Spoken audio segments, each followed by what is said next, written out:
émission L'Instant T. Aujourd'hui, confinement oblige, cette émission est tournée depuis mon cabinet à Gujan-Mestras. Et je suis ravie de vous accueillir. Nous allons parler gestion des émotions. Et il est vrai qu'en ces temps un peu chaotiques, il est assez difficile de gérer correctement ses émotions. Et je vais vous donner quelques astuces. Pour ça, 3 règles à suivre. La première des règles est de se remettre et de se reconnecter à l'essentiel. En effet, pour ceux qui sont confinés, nous ne sommes plus soumis aux règles de la société comme les heures pour embaucher, les heures pour débaucher, les heures pour faire ci, être formaté par un emploi du temps un petit peu trop chargé. Pour ceux qui sont au travail, et on les remercie vraiment de tout ce qu'ils font pour nous, eh bien il est temps aussi de pouvoir gérer peut-être vos peurs et vos angoisses. Et vous reconnecter à l'essentiel va vous permettre de faire ça. Pour se reconnecter à l'essentiel, il est intéressant de se dire que chaque émotion a une temporalité. Ainsi, les émotions du futur sont la peur et l'angoisse. On s'angoisse, on a peur de ce qui va pouvoir se passer plus tard. La tristesse ou la mélancolie sont des émotions qui appartiennent au passé, comme les regrets par exemple. Et la joie et aussi la colère sont des émotions qui appartiennent au présent, dans l'ici et le maintenant. Donc essayez le plus possible de vous reconnecter à vous, dans l'instant présent, sans penser à ce qui s'est passé avant et de le regretter, sans penser à ce qui va se passer après et d'en avoir peur. Juste reconnectez-vous à l'ici et le maintenant. Ensuite, la deuxième des règles est d'être à l'écoute de ses besoins. Pour ceux qui sont confinés, effectivement, on n'est plus soumis aux horaires quotidiennes. Donc, ça ne sert à rien de se dire, il est midi, il faut qu'on mange. Vous avez faim? Mangez. Vous n'avez pas faim? Mangez pas. Attention, il ne faut pas confondre la faim, qui vient du corps, de l'envie de manger, qui elle vient de la tête. Parfois, quand on est un petit peu sous pression, sous stress, on mange, non par faim, par envie de manger, par compulsion, pour compenser une émotion négative. Et là, ce n'est pas une bonne alimentation. Juste écoutez votre corps. C'est lui qui vous dit si vous avez faim ou pas. Pareil pour les devoirs ou le travail. Si au moment où vous êtes censé faire votre travail, vous bloquez, ça n'y arrive pas, vous êtes énervé, ça ne sert à rien d'essayer de continuer. Prenez un temps, une pause. Vous avez le choix là, vous pouvez le faire. Recentrez-vous sur vous, ici et maintenant. Et quand l'émotion est retombée, vous pouvez vous y remettre. Pour les enfants, c'est la même chose. Les forcez pas. Si au moment où ils sont censés faire les devoirs, ça passe pas, ça passe pas. Il y aura certainement un autre moment qui sera plus adapté. Soyez à l'écoute.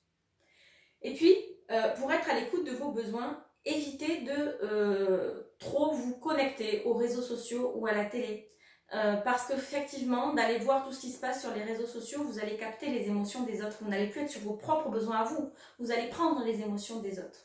Et puis la télé va venir vous amener des nouvelles qui va potentiellement vous amener de la peur ou de l'angoisse. Et donc vous n'êtes plus connecté à vous, mais vous êtes connecté, on va dire, aux émotions générales.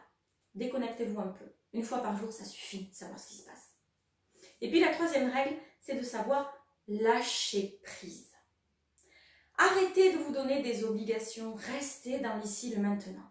Lâchez prise. On ne contrôle pas ce qui se passe à l'heure actuelle, tout comme on ne contrôlera pas ce qui va se passer plus tard. Plus vous essaierez de contrôler, et plus vous allez vous engluer dans un mode opératoire qui va vous stresser, vous angoisser, vous amener de la peur. Plus vous lâchez prise, plus vous vous apaisez. C'est un petit peu comme la métaphore du chêne et du roseau. En cas de tempête, le chêne est tellement rigide qu'il tombe. Le roseau, lui, se plie dans tous les sens. Mais après, il revient en place. Soyez comme le roseau, plus flexible, plus souple. Et pour ça, je vous ai préparé un petit exercice. Alors, vous pouvez vous mettre une petite musique d'ambiance, un petit peu naturelle. Moi, j'aime bien les musiques avec de l'eau. Alors, je me mets une petite musique avec de l'eau. Commencez à vous prendre dans vos bras, comme ça. Et à vous faire un câlin à vous-même en fermant les yeux. On oublie que ça fait du bien de se faire un câlin à soi. On s'en fait pas suffisamment des câlins à soi. Alors faites-vous un câlin. Et respirez. Voilà.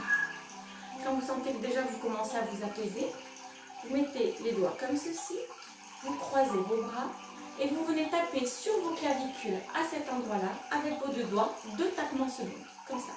Tac, tac, tac, tac, tac, tac, tac, tac, tac, tac, tac, tac, tac, tac. En fermant vos yeux.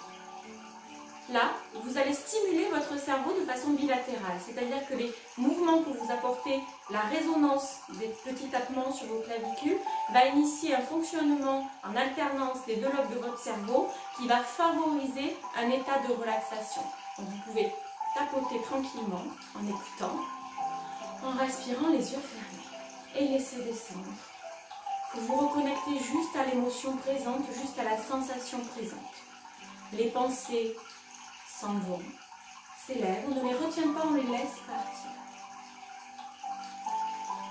Et on respire. Voilà. Quand vous êtes suffisamment relâché, détendu, vous pouvez venir ajouter une petite phrase que vous allez vous répéter en boucle pendant 3 minutes minimum.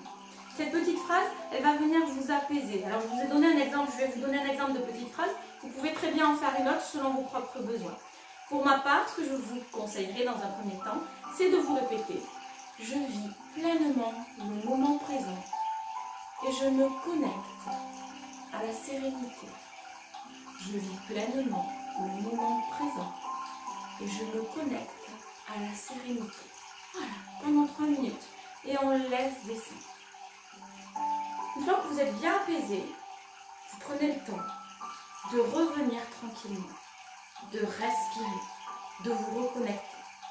Ce petit exercice, vous pouvez le faire autant de fois que vous voulez dans la journée. Vous pouvez même le faire en cas de grosse crise. Vous sentez que l'angoisse monte, elle monte, hop, on arrête tout. Pas de contrainte horaire, pas d'obligation. On se pose, on met ses bras, on se caresse, on met ses doigts, on tapote et on dit la petite phrase. 3 à 5 minutes. Et on redescend. Ça peut même se faire avec les enfants.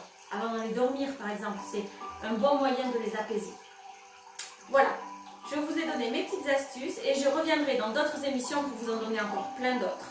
Je vous souhaite une excellente fin de journée et je vous dis à très bientôt sur ActuBassin. Bye bye.